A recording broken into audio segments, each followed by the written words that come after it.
Chers amis, nous sommes de nouveau ici à l'Institut biblique Enseigne-moi. Nous sommes en train d'enseigner la leçon sur les récompenses terrestres et célestes et nous sommes arrivés à la session numéro 3.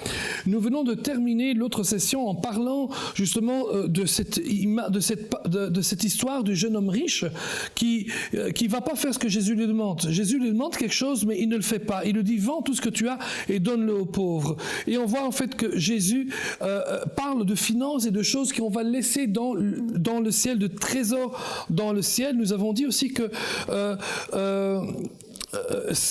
de ces mots que l'on utilise pour récompense, c'est le mot mistos, qui veut aussi dire salaire. Amen. En fait, maintenant que on peut se poser la question, ne serions-nous pas en mesure de comprendre ce qui se passe ici si Pierre ne s'était pas exprimé? Il est évident que Pierre savait ce qui se passait avec le jeune homme riche.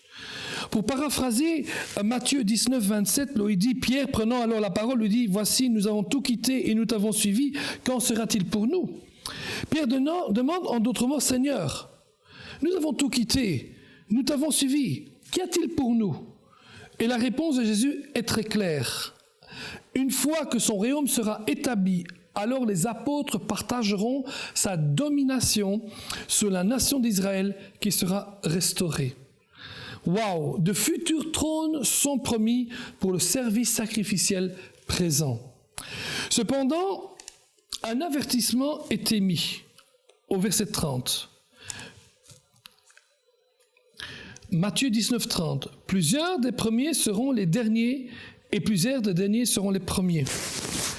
Cela sonne presque comme dans Matthieu 5, 19 qui dit celui qui supprimera l'un de ses plus petits commandements et qui enseignera aux hommes à faire de même sera appelé le plus petit dans le royaume des cieux. Mais celui qui les observera et qui enseignera à les observer, celui-là sera appelé grand dans le royaume de Dieu. Par conséquent, la parabole inclut dans le chapitre 20 de Matthieu, donc juste après Matthieu 19, 30, et des versets 1 à 18, explique comment le proverbe « Plusieurs des premiers seront les derniers et plusieurs des derniers seront les premiers ». Écoutez-moi, c'est très intéressant parce qu'il va parler de récompense ici, mais ce n'est pas ce qu'on pense ou comme on le pense. Nous savons que cela est le cas puisqu'il commence par « car ». Ainsi, il dit au verset 16, 20, verset 16, « Ainsi, les derniers seront les premiers et les premiers seront les derniers ». Jésus commence donc la parabole au chapitre 20, verset 1, avec le mot explicatif « car ». Car le royaume des cieux. Donc le verset 30, 19-30 dit « Plusieurs des premiers seront les derniers, et plusieurs des derniers seront les premiers, car le royaume des cieux. » Donc c'est la continuation. Rappelez-vous, dans votre cours d'herméneutique, vous avez probablement vu cela, que les chapitres, les livres de la Bible ne sont pas écrits en chapitres et en versets. Les chapitres et les versets ont été ajoutés plus tard pour essayer de comprendre les séparations, pour mieux comprendre et retrouver les passages dans la parole de Dieu. Du temps d'Hébreu, il n'y avait pas de chapitres et de versets, et l'auteur des épîtres aux Hébreux va devoir dire parce qu'il est écrit quelque part dans le prophète ou dans la Bible, et on se rend compte que c'est un petit peu compliqué pour aller chercher comme ça. Mais donc ici, le verset 30 est directement suivi par le verset 1 du chapitre 20. Il est dit ici que le futur royaume des cieux est semblable à un maître qui a surgi à l'aube pour embaucher des ouvriers pour sa vigne. Et il ne faut pas trop tirer l'imagination pour comprendre que le propriétaire du terrain, c'est Dieu le Père. Son but est de produire du fruit. Toutefois, il va déléguer sa responsabilité à des hommes pour prendre soin de la vigne. Et ces hommes représentent la communauté, cette vigne qui représente la communauté des croyants. Initialement, cet effet de produire du fruit est régi par un contrat. Le verset 2 le dit d'ailleurs très bien. Il convient avec eux d'un denier et il les envoyait dans sa vigne. Nous sommes ici dans le domaine des contrats et des clauses. Cependant, nous nous rendons compte aussi, par l'étude d'autres Écritures, que le contrat n'a pas été efficace pour produire les fruits désirés par Dieu. Le problème n'était pas que le contrat était mauvais, mais le peuple de l'Ancienne Alliance ne cessait de retomber sous la puissance du péché. Notez que le propriétaire se montre à nouveau dans les versets 3. Regardez, il sortit vers la 3e heure à sa vigne, et il en vit d'autres qui étaient sur la place à rien faire. Et le verset 4, il continue. Donc, et le verset 8, on voit encore. Quand le soir venu, le maître de la vigne dit à son intendant, et il appelle les intendants, il revient là. Les individus sont embauchés en fonction simplement maintenant de leur confiance dans la promesse du propriétaire foncier. Je vous donnerai ce qui est raisonnable. Je vous donnerai, le verset 4 dit, allez aussi à ma vigne et je vous donnerai ce qui est raisonnable. Il ne dit plus, je vous donnerai un denier. Il dit, je vous donnerai ce qui est raisonnable. Ces différents groupes de la 3e à la 11e heure sont embauchés uniquement sur une base de leur foi dans le caractère du propriétaire foncier. Bien sûr, pour tout travailleur journalier, le paiement se faisait à la fin de la journée. Le propriétaire appelle donc le gérant, qui probablement est une image de notre Seigneur Jésus-Christ, et leur donne de les payer dans l'ordre inverse. D'habitude, on paye le premier, puis le deuxième, puis le troisième. Non, là, on paye du dernier au premier. Le dernier travailleur embauché devait être payé en premier. Le plus étonnant de cette scène, c'est que la personne qui a travaillé uniquement 1 heure est payée avec le même salaire d'une journée entière. C'est presque une ratio de 12 à 1. Il est payé un denier, comme ceux qui ont travaillé toute la journée. Le groupe des premiers soulève alors une plainte. Ils se lamentent. Il est dit qu'ils murmurèrent contre le maître de la maison. Tout lecteur familier avec les errances de l'Ancien Testament dans le désert reconnaîtront immédiatement ce récit comme la rébellion des enfants d'Israël. Dans la terminologie de l'Alliance, murmurer est toujours un signe de rébellion ou d'incrédulité. Toutefois, étant donné que ce groupe s'était approché de Dieu sur la base de la loi et non de la grâce, ils n'ont aucun fondement pour apporter une accusation contre Dieu. Tout ce qu'il avait à faire était de ressortir le contrat et de dire, hop là, c'est écrit, on a convenu un denier. Il n'avait pas transgressé son contrat. Fait intéressant, le propriétaire utilise le terme « ami » dans son contexte. Verset 13, Matthieu 20, verset 13, il répondit à l'un d'eux, « Mon ami, je ne te fais pas tort. N'es-tu pas convenu avec moi d'un denier ?» Être appelé ami du propriétaire foncier, ou comme Abraham a été appelé ami de Dieu, c'est faire une déclaration de position dans le royaume, et dans notre cas, dans le royaume à venir. Rappelez-vous, c'est une conception eschatologique. C'est une parabole qui donne une déclaration eschatologique de la fin des temps. À l'époque helléniste, c'est-à-dire à l'époque du peuple grec, du temps des Grecs, être appelé un ami du roi était un honneur donné par le roi pour la loyauté, et il était confié avec son autorité. Dans l'Empire romain, les amis d'Auguste, du César, étaient un groupe de gens bien connus. Les pierres d'Hérode Agrippa, vous savez, Hérode, un des rois d'Israël, porte souvent l'inscription « Philo Caesar », qui veut dire « à un ami de César ». Par conséquent, le propriétaire dit à l'ami d'aller son chemin et de prendre ce qui est son dû. Peut-on voir ici une distinction entre être dans le royaume et régner dans le royaume?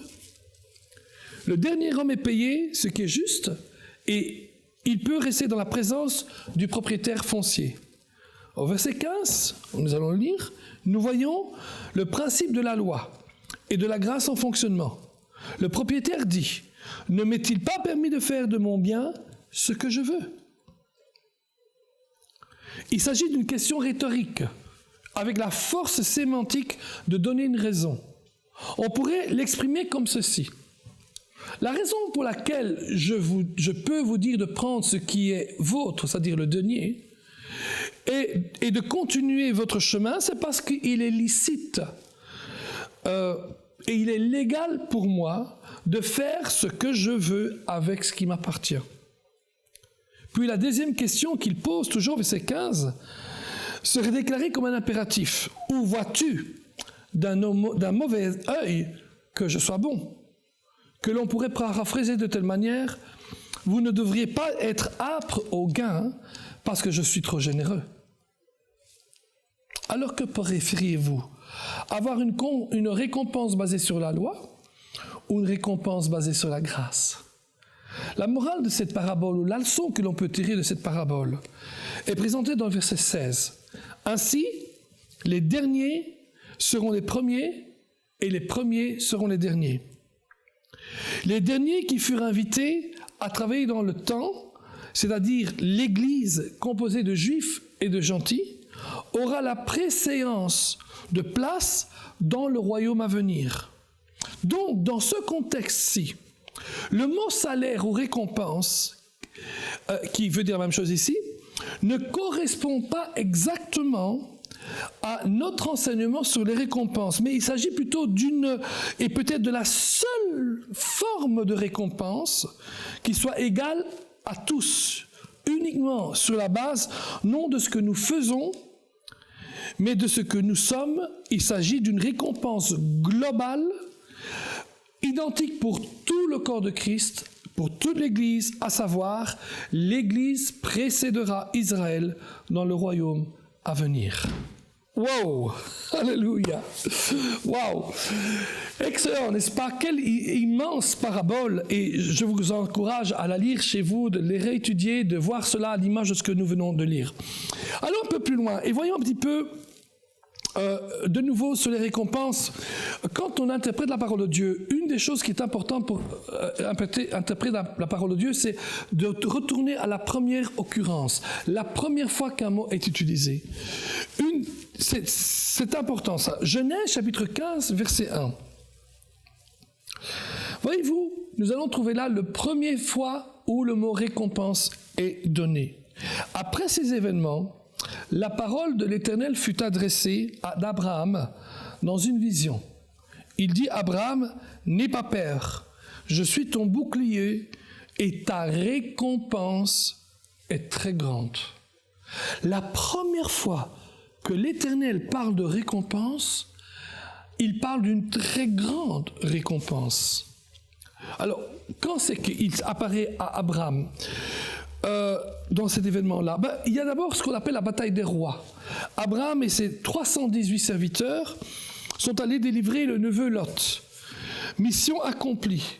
En retour, le roi de Sodome veut s'approcher d'Abraham. Et le récit est interrompu par l'arrivée surprenante d'un des personnages les plus mystérieux de la Bible, Melchisédek. Celui-ci le bénit lorsqu'Abraham lui donne la dîme de tout. Et Melchisédek lui révèle que la victoire qu'il a eue, c'est le Dieu très haut qui le lui a donnée. Amen. Il y a là une alliance avec le Seigneur. Voyez-vous, l'héritage et la récompense ont toujours quelque chose à voir avec l'alliance qu'on a avec Dieu. Vous et moi, nous avons une alliance avec Dieu, et une alliance perpétuelle, une alliance de cœur. Le roi de Sodome veut acheter la paix en lui proposant des richesses. Mais Abraham répond avec une intégrité, mais aussi avec une audace au roi de Sodome, « Je le jure, la main levée vers l'Éternel, le Dieu très haut, le maître du ciel et de la terre, je ne prendrai rien de tout ce qui t'appartient, pas même un fil ni un cordon de sandales, afin que tu ne puisses pas dire, c'est moi qui ai enrichi Abraham. » Waouh! Voyez-vous, là, ici, le roi de Sodome propose de racheter la paix et surtout propose d'enrichir Abraham. Mais Abraham sait qu'il est parti, il a quitté tout ce qu'il avait, il a quitté sa maison, il a tout parti, il est parti de loin, il a quitté sa patrie, et il est allé vers un seul pays, le pays que Dieu lui montrerait, et il n'accepterait pas que quiconque l'eût rendu riche. La seule personne qui aurait pu rendre riche Abraham, c'était Dieu et Dieu tout seul. Une fois ce récit terminé, nous arrivons à notre passage dans Genèse chapitre 15. Dieu lui dit, « Je suis ton bouclier. Ta récompense sera très grande. » Très grande. Waouh! Ta récompense sera très grande. Mes amis, le Seigneur a de grandes récompenses pour nous. Nous pouvons nous contenter de peu. Nous pouvons avoir plus. Certains vont dire, « Ah, mais moi je ne veux pas. Si le Seigneur veut me donner quelque chose, il me donnera quelque chose. S'il ne veut pas, il ne me donnera rien. » Savez-vous, c'est exactement ce que beaucoup disent aujourd'hui sur la terre. Si Dieu veut me guérir, il va me guérir. Si Dieu veut me rendre prospère, il me rend prospère. Mais voyez-vous, toute vérité a toujours deux aspects. C'est important de comprendre cela. Toute vérité a deux aspects. Pour chaque vérité, il y a un aspect légal et un aspect expérimental ou existentiel. Il y a l'aspect légal nous dit que cela nous appartient. Notamment pour nous qui sommes dans la nouvelle alliance en Jésus-Christ, ces choses nous ont été rachetées par Jésus-Christ. L'aspect vital, l'aspect existentiel, nous dit que les choses qui nous appartiennent légalement, nous devons nous les approprier par la foi. Ce n'est pas tout de dire que Dieu nous a donné. Une fois qu'il nous a donné, il faut aller prendre. Jésus montre le pays promis à Moïse et ensuite à Josué. Il dit, voici le pays que je vous ai donné, allez et prenez possession du pays. Voyez-vous cela? Dieu a déjà donné ce pays, mais maintenant il faut aller en prendre possession. La même chose, le Seigneur nous a donné les promesses. Le Seigneur nous a donné la vérité. Il nous a donné le salut. Il nous a donné la vie éternelle. Il nous a donné, même la vie éternelle il nous a donné. Paul dit à Timothée, saisis la vie éternelle. Il nous a donné la joie, il nous a donné la paix, et il nous a donné la sagesse, il nous a donné la santé divine. Toutes ces choses, il nous les a données, mais nous devons nous les approprier. Nous devons les faire venir chez nous. Amen. D'ailleurs, c'est ça la prière. La prière, c'est faites descendre sur la terre la volonté de Dieu qui est dans les cieux. Wouh! Alléluia! Quelles sont nos premières conclusions après tout ce qu'on a vu jusqu'à présent? On voit que la récompense est attribuée sur une base d'alliance. La récompense est accordée suite à un acte important de foi et de loyauté en accord avec l'alliance. La promesse de la récompense fondée sur les promesses bibliques sont plus importantes que les biens matériels sur la terre. Amen. La récompense peut être très grande. Alléluia! La récompense peut être très grande. Amen. Et je m'attends dans ma propre vie à avoir de grandes récompenses. Alors, faisons une petite pause ici avant d'aller plus loin. Parce que je vois directement où c'est que certains vont. Je crois que c'est vraiment ce que le Seigneur est en train de me dire là. Et vous savez, quand on enseigne, on doit être dirigé par le Saint-Esprit aussi. Et là où vous êtes en train de m'écouter, peut-être certains d'entre vous disent, et sont en train de penser à de grands serviteurs de Dieu, tel grand serviteur qui fait un travail merveilleux avec énormément de campagnes d'évangélisation, ou bien à la télévision, ou bien il écrit énormément de livres. Et automatiquement, on pense, ouf, jamais j'aurai une récompense aussi grande que la sienne. Mais attention, faites attention avec cela. Sans dire quoi que ce soit, nous ne connaissons pas les gens. Rappelez-vous, quand Samuel est venu pour oindre le futur roi d'Israël, il pensait que le premier fils d'Isaïe était la bonne personne. Il le voyait grand, fort, probablement un des fils militaires d'Isaïe, et automatiquement, il se dit, ça doit être lui. Et ce n'était pas lui. Il était étonné d'ailleurs. Puis c'est le deuxième, et c'est pas lui non plus. Puis le troisième, et c'est pas lui. Et puis toute une ribambelle d'enfants d'Isaïe. Finalement, on vient à David, et Dieu dit c'est David. Et le Seigneur dit quelque chose de très fort. Il dit, car l'homme regarde à l'apparence, mais Dieu regarde au cœur. Et je voudrais vraiment que nous puissions saisir cela, mes amis. Ne regardez pas les apparences. Le Seigneur ne regarde pas l'apparence, il regarde au cœur. Faire de grandes choses pour Dieu, ce n'est pas uniquement des grandes choses aux yeux des autres, c'est des grandes choses aux yeux de Dieu. Rappelez-vous, Jésus. Jésus est là, et c'est le moment de l'offrande. Et il voit les gens, et la Bible dit qu'il observe ce que les gens mettent dans, on va dire, le panier offrande. Cling, cling, cling, cling, parce qu'il y a beaucoup de pièces, et puis cling, de petites pièces et tout. Certainement que des gens donnent beaucoup d'argent, mais il vient une toute petite dame, une veuve, et elle apporte 2 sous. C'est tout ce qu'elle possédait. Et ça fait clink, clink, clink, 2 pièces. Et Jésus dit, voilà, cette femme a donné plus, parce qu'elle a donné, les autres donnent de leur superflu, mais elle a donné de ce dont elle avait besoin. Voyez-vous, ce n'est pas l'apparence qui compte. Ne regardez pas l'apparence. D'ailleurs, je vais vous dire quelque chose. Dans la période de Dieu, dans la parole de Dieu et dans la vie chrétienne, les comparaisons sont dangereuses. Ne vous comparez pas avec quelqu'un d'autre. Ne comparez pas vous-même avec une autre entreprise, la vôtre avec une autre. Ne comparez pas votre ministère avec le ministère de quelqu'un d'autre. Ne comparez pas ce que vous produisez avec ce que les autres produisent. Vous ne savez pas comment les autres produisent. Vous ne connaissez pas leur motivation. Vous ne connaissez pas les vraies intentions du cœur. Et nous ne sommes pas ici en train de dire que les uns ou les autres ont de mauvaises intentions du cœur. Ce que je suis en train de dire, c'est que vous ne le savez pas.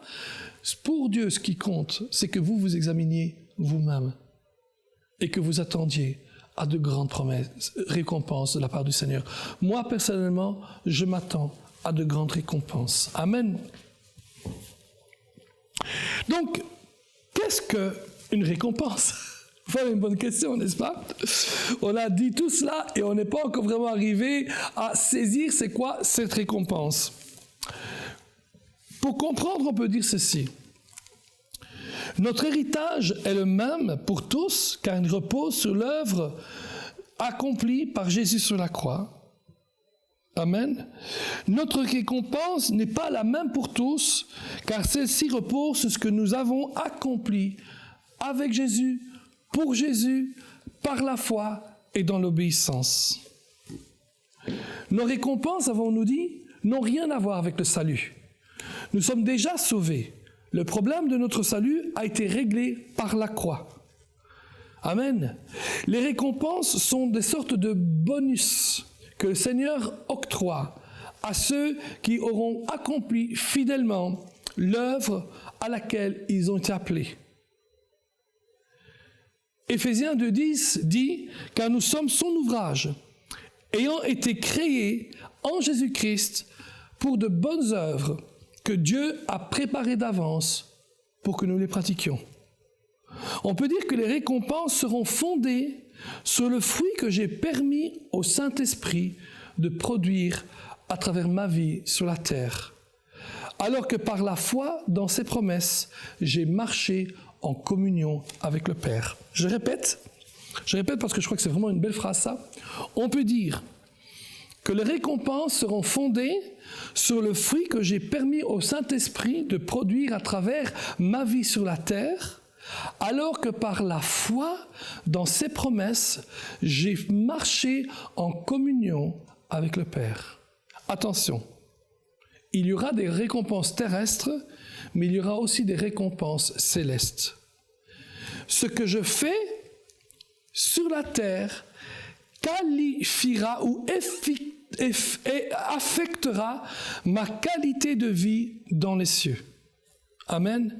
Ce que je fais sur la terre affectera ma qualité de vie dans les cieux et pour l'éternité. Pour cela, je fais une petite parenthèse.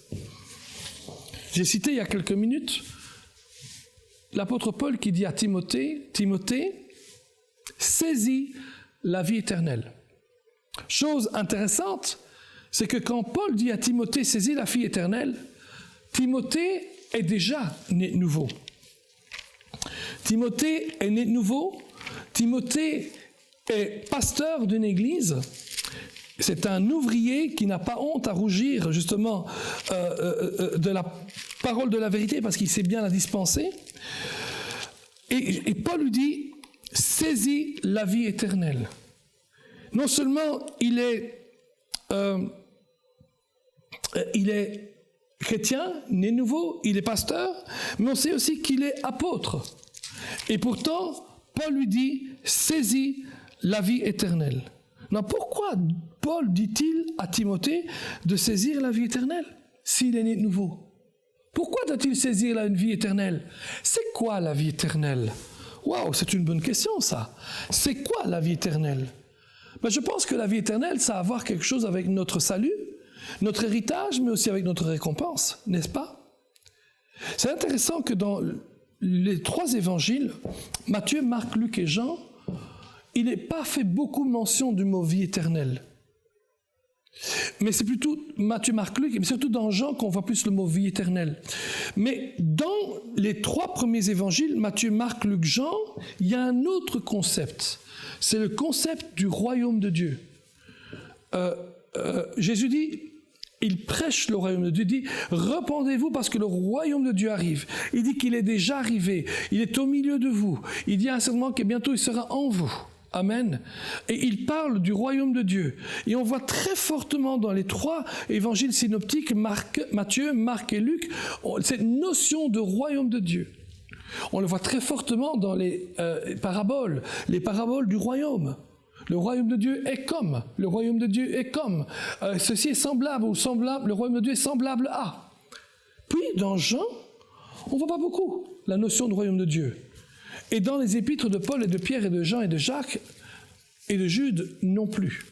On voit un petit peu, mais pas beaucoup.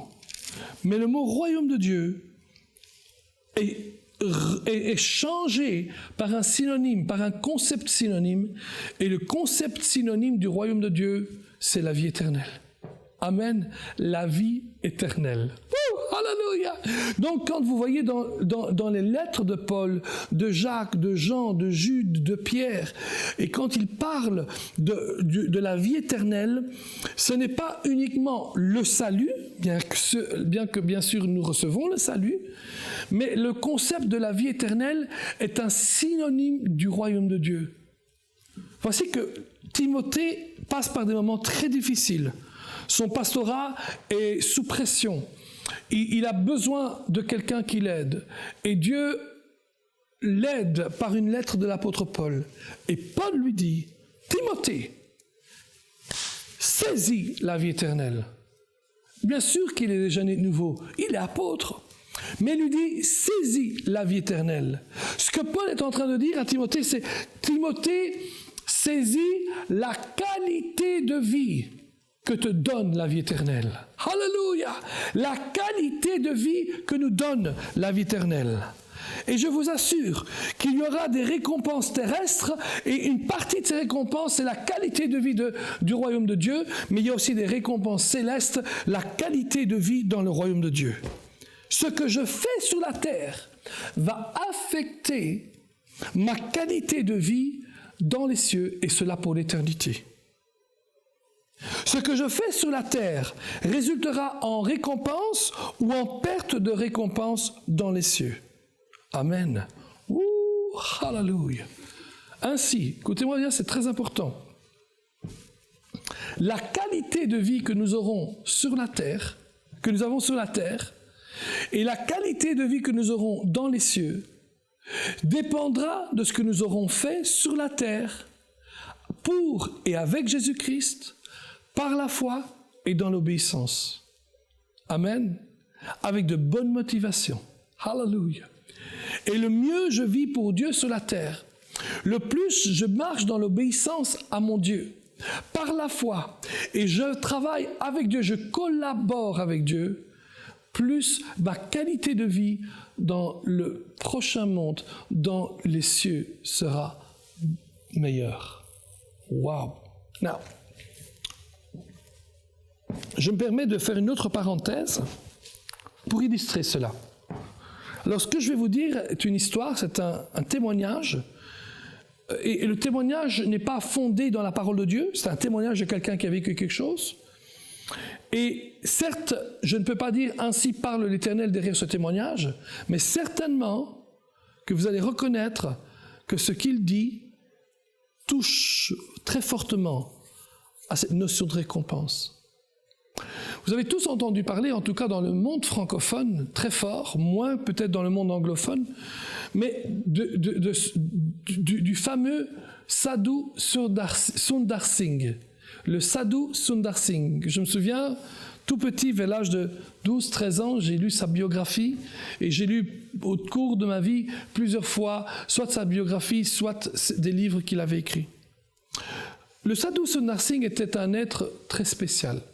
C'était un homme qui, vers l'âge de 17 ans, je pense, si je me souviens bien, vivait en Inde. Il était indien de l'Inde, et probablement aussi hindou d'ailleurs, mais il vivait en Inde, et il en avait assez de la vie, et il voulait se suicider. Et si je me rappelle bien, il s'était mis sur les rails d'un train qui était tout près, derrière la maison, et il attendait le train pour se suicider. Et là, il a une apparition, et il voit le Seigneur, et le Seigneur le sauve de la mort certaine. Là, il a une révélation de Jésus-Christ. Et depuis lors, le Sadhu Sundar Singh deviendra un homme extraordinaire, un homme de Dieu, qui a voyagé dans le monde pour apporter l'Évangile, un homme très profond dans les choses de Dieu, très profond dans son intimité avec le Seigneur. Et de tous les hommes que l'on connaît, on peut dire que le Sadhu Sundar Singh est certainement un homme dont personne ne peut douter l'intégrité et la sincérité et l'honnêteté. Il n'a que des bons témoignages sur lui. C'était un homme tellement proche de Dieu. À l'âge de 39 ans, en 1929, si je me souviens bien, il marchait dans les montagnes du Tibet et il a disparu. Certains pensent qu'il est mort, d'autres pensent qu'il est entré dans la présence de Dieu, comme ça, un petit peu comme Enoch. Cet homme était tellement aimé. Un jour, il était venu en Suisse et il frappe à la porte d'une maison pour entrer, il avait rendez-vous, et c'était l'enfant de la maison qui ouvre la porte. Et quand il ouvre la porte, l'enfant crie « Maman, maman, Jésus est à la porte !» Tellement il émanait de la présence du Seigneur. Amen. Donc, le Sadhu Sundar Singh était un homme extrêmement bon et tellement grand.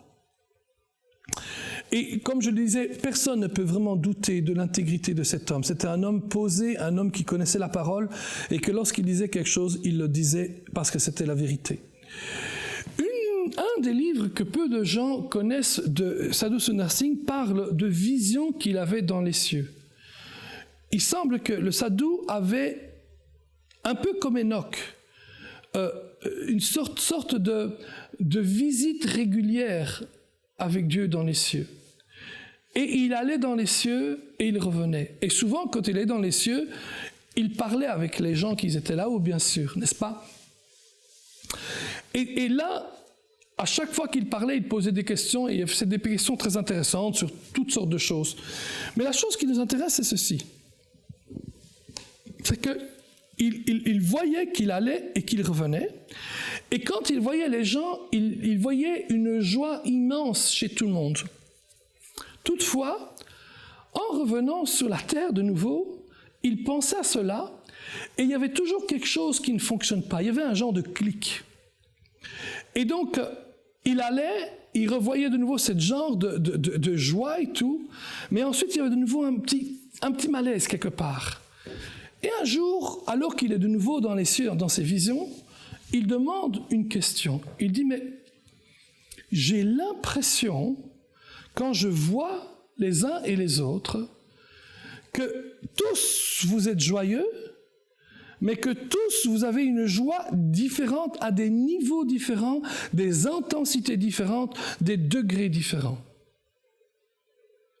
Et les uns et les autres de répondre là-haut dans les cieux, en effet, on a tous des joies et des intensités de joie différentes en fonction de notre position dans les cieux par rapport à Dieu et par rapport à Jésus. Plus proche on est de Jésus, plus joyeux on est. Moins proche on est de Jésus, on est toujours joyeux, mais il y a une intensité de joie, il y a une intensité de bonheur qui n'est pas le même et qui est atténuée. Et le sadou de répondre en disant, mais pourquoi vous n'êtes pas tous plus près de Jésus alors? Il dit, mais ça, cela a à voir avec tout ce que nous avons fait sur la terre pour le Seigneur. Waouh! Alors, il est un fait que cette histoire est une belle histoire. Je suis convaincu que ce que le Sadhu Sundar Singh a vécu et a vu est la vérité. Comme je l'ai dit, je ne connais personne dans toute l'histoire de l'humanité aujourd'hui qui pourrait, et qui est vivant ou qui est vivant encore, qui pourrait dire que ce que Sadhu Sundar Singh faisait n'était pas bon. Je crois qu'il a une intégrité extraordinaire. Mais une chose est certaine, mes amis, même si on ne peut pas substancier cette histoire, elle tient debout, parce qu'il semble quand même qu'il y aura des positions et des autorités quand nous serons là-haut, sur la terre, dans les cieux. Amen. Moi, quand j'ai lu cette histoire-là, ça m'a fait un chaud au cœur, mais ça m'a aussi apporté la crainte de l'Éternel. Parce qu'il y a une chose que je veux faire, c'est de faire en sorte que mon Dieu, alléluia, puisse dire de moi, bien et bon fidèle, tu as bien travaillé, entre dans la joie de ton maître. Amen. La Bible dit que nous devrons tous un jour paraître devant le tribunal de Christ. Je connais des gens qui parlent toujours de la grâce de Dieu. Ils disent que Dieu est plein de grâce et de miséricorde. Et c'est vrai dans un sens. Ainsi, ils disent, on peut vivre comme on veut.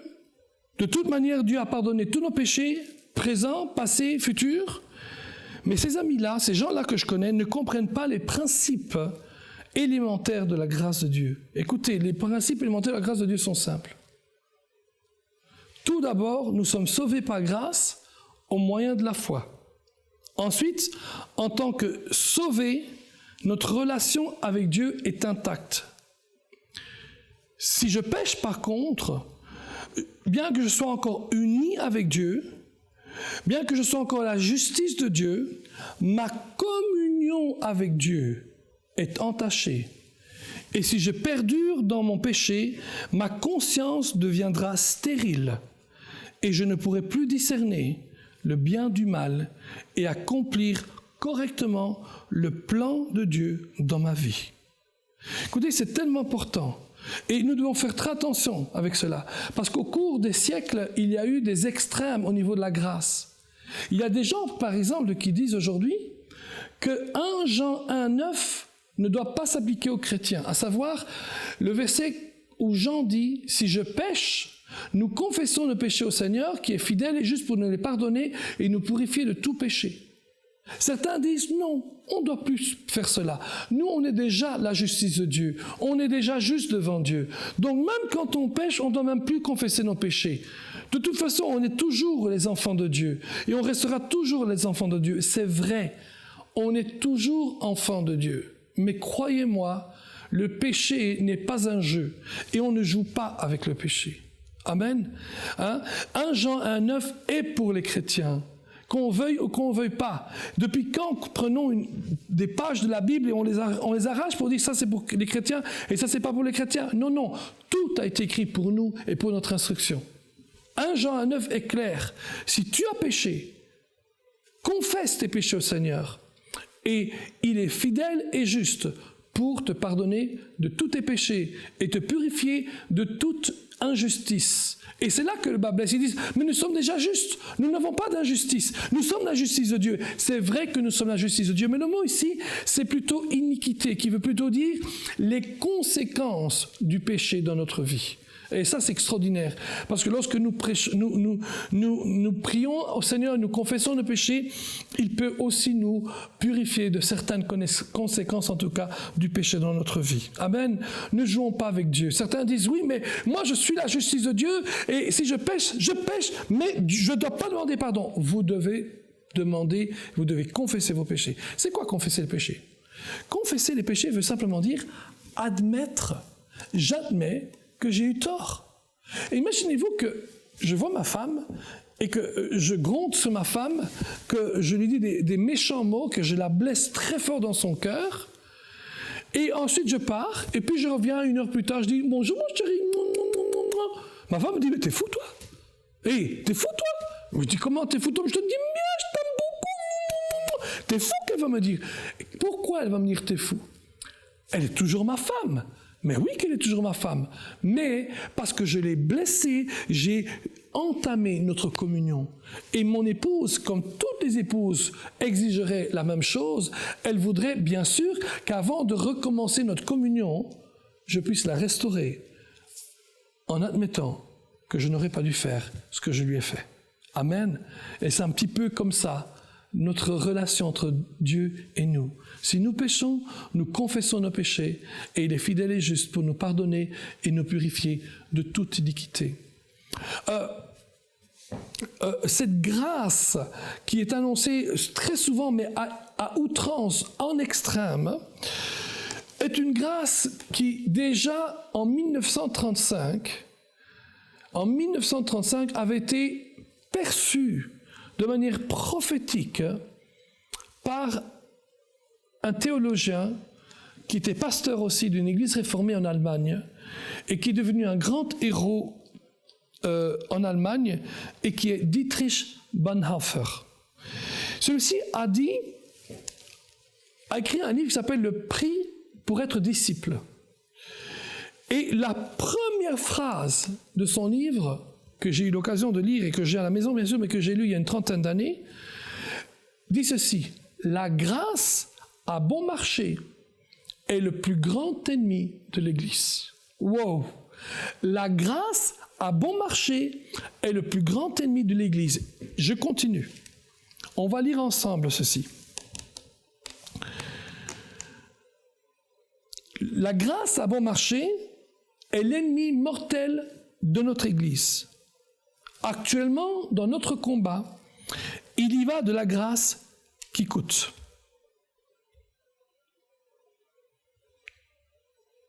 La grâce à bon marché, c'est la grâce considérée comme une marchandise à liquider.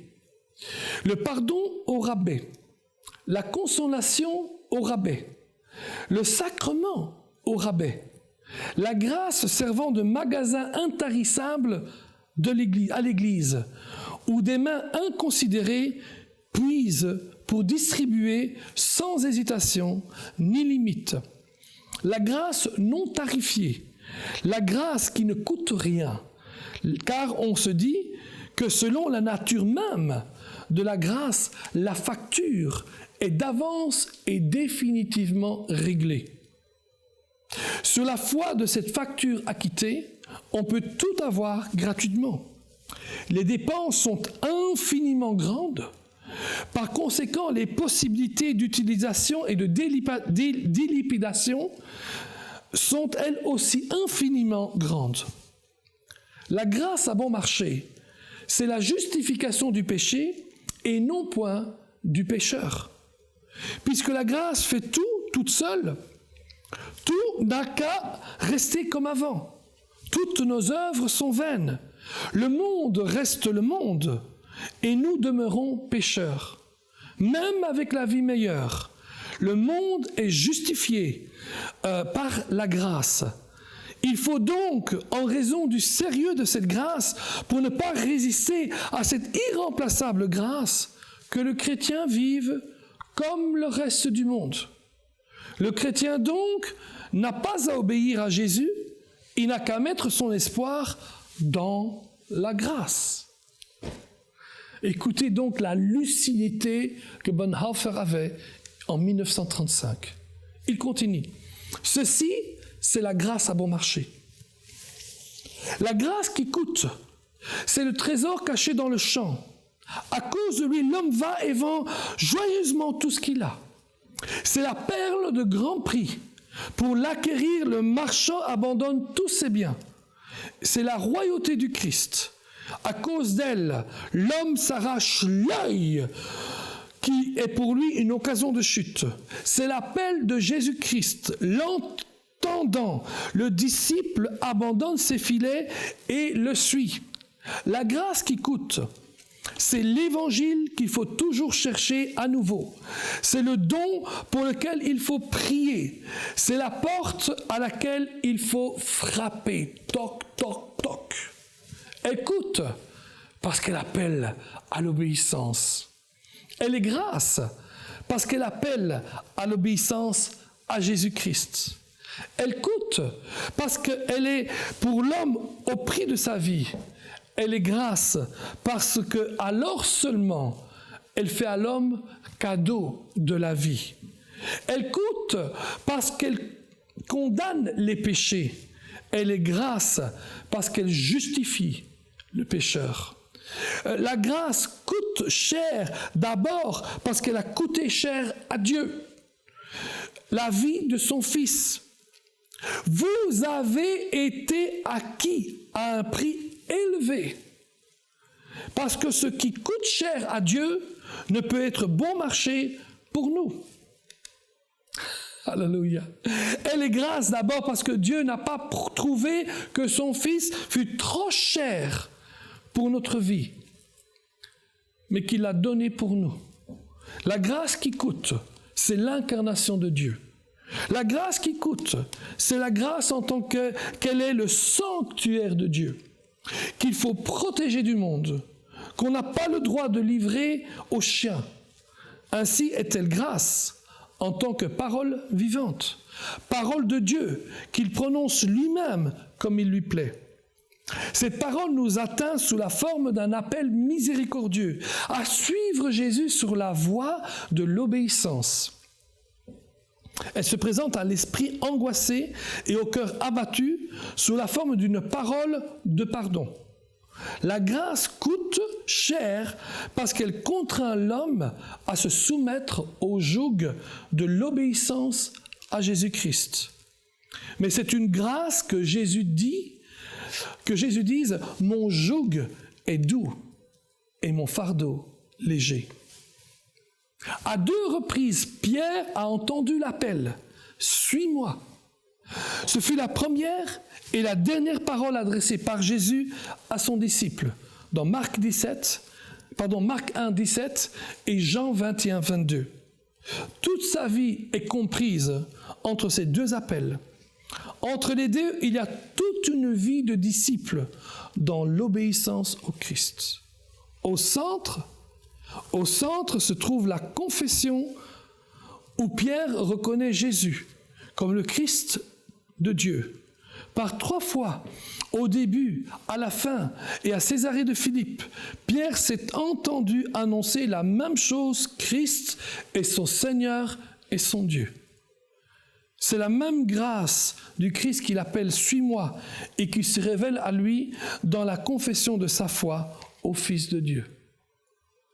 À 3 reprises, la grâce s'est arrêtée sur la route de Pierre. La grâce, annoncée 3 fois différemment. Ainsi était-elle la grâce propre du Christ et non pas certes une grâce que le disciple se serait personnellement attribuée. Ce fut la même grâce du Christ qui triompha du disciple, l'amenant à tout abandonner à cause de l'obéissance qui produisit en lui la confession. Cette confession qui devait sembler blasphématoire au monde, ce fut cette même grâce qui appela Pierre l'infidèle à entrer dans l'ultime communion, celle du martyr, lui pardonnant ainsi tous ses péchés. Grâce et obéissance sont dans la vie de Pierre indissolublement liés. Il avait reçu la grâce qui coûte. Si la grâce est le résultat donné par le Christ lui-même de la vie chrétienne, cette vie n'est alors en aucun moment dispensée d'obéissance. Si par contre la grâce est l'hypothèse de principe de ma vie chrétienne, je possède alors par la même avance la justification des péchés que je commets pendant cette vie dans le monde.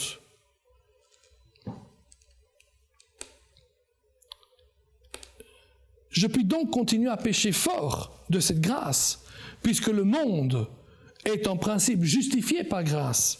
Par conséquent, je demeure comme auparavant, Dans mon existence de citoyen de ce monde, les choses restent ce qu'elles sont et je puis être sûr que la grâce de Dieu me couvre.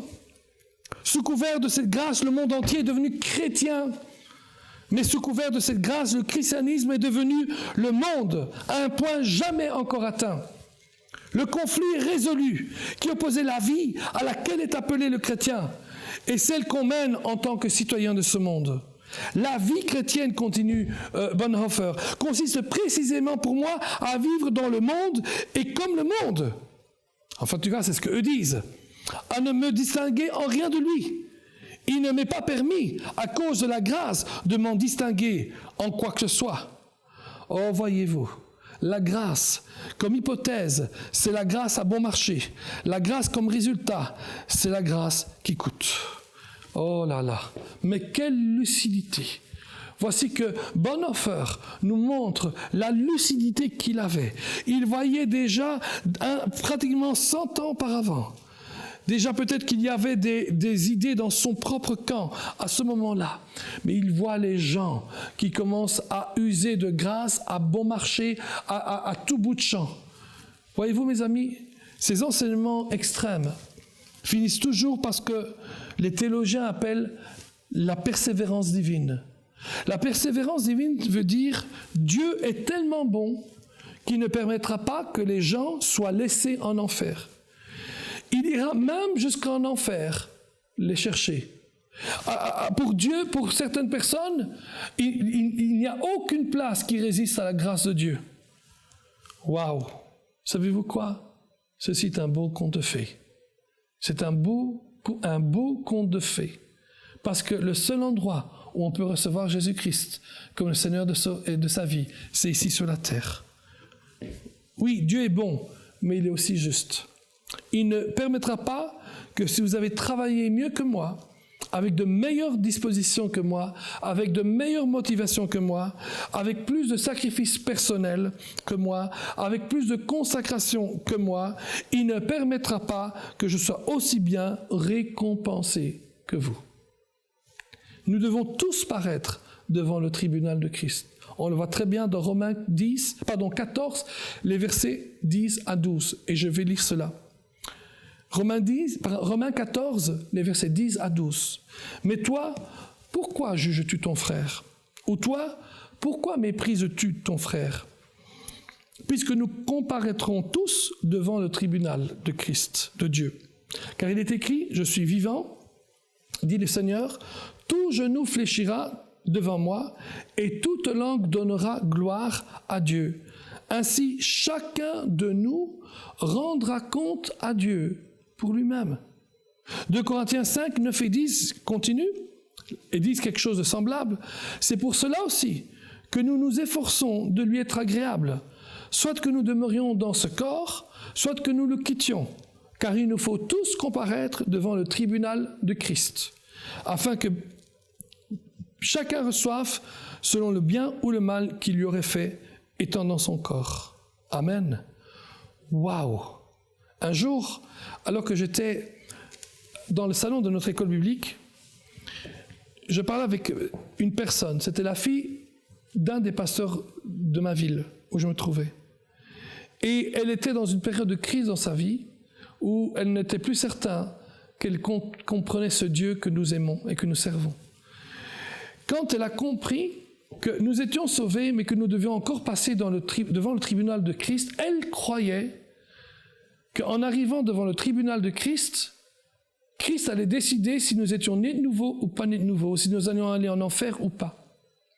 Et j'ai pu lui montrer par la parole de Dieu et par les passages que nous venons de lire, que non, ce n'est pas de ça qu'il s'agit. Amen. Il est dit qu'en fait, nous devons tous comparaître devant le tribunal de Christ afin que chacun reçoive selon le bien ou le mal qu'il aura fait. Voyez-vous, ce n'est pas nous qui serons jugés au tribunal de Christ, ce sont nos œuvres qui seront jugées. Et nous verrons ça dans les prochaines heures. Nous allons voir les catégories de récompenses, les genres de récompenses. Et est-ce qu'on pourrait même voir qu'il y a des degrés de récompense? On va essayer de voir ça avec Apocalypse, les chapitres 2 et 3. Les 7 lettres aux églises. Serait-il possible que chacune de ces lettres nous parle d'un niveau ou un degré de récompense dans les cieux? Il y a des choses extraordinaires. Et je voudrais qu'on pense du temps encore ensemble pour les voir. Je sais que c'est un sujet très peu abordé, mais il vaut la peine, et je pense et j'espère que ce soit le début pour que certains d'entre vous qui m'écoutez puissent aller creuser encore plus là-dessus. Il y a quelque chose de formidable en ce qui concerne les récompenses. À bientôt. Dieu vous bénisse et merci de m'avoir écouté. Cette émission est rendue possible grâce au précieux soutien des partenaires d'Enseigne-moi Canal International. Retrouvez tous nos programmes sur enseigne-moi.com.